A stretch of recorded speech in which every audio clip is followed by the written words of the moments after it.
If somebody uses a mark or a trade name in a way that is likely to impair the distinctiveness of a famous mark, then the famous mark holder can obtain an injunction under 43C.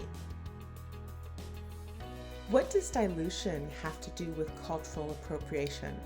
Well, one can think about whether or not, in the legal context, when groups make assertions of cultural appropriation, recognized cultural groups, if they make an assertion of cultural appropriation, can there be an analogy made to dilution? Well, there are some challenges there. It's an interesting thought, it's an interesting argument, I think, that can be made.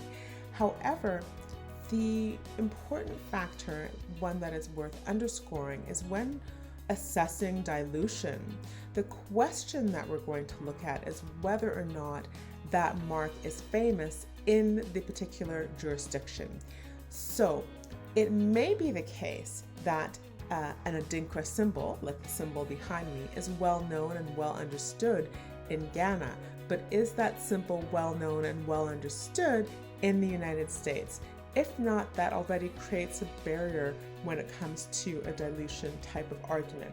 So dilution may not be the best analogy for cultural marks, for recognized cultural marks. There are other arguments and other ways one might look at whether some of these marks could be protected, but a famous marks analogy is a little bit tricky.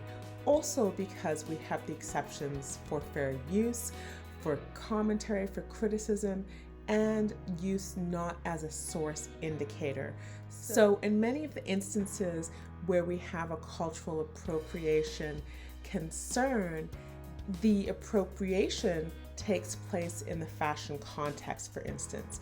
And Louis Vuitton won't be using necessarily that cultural identity as a brand in the branding context, but instead using it for its artistic purposes, for its attractiveness. So this is why existing doctrines such as dilution under trademark law are not of assistance in the cultural appropriation context.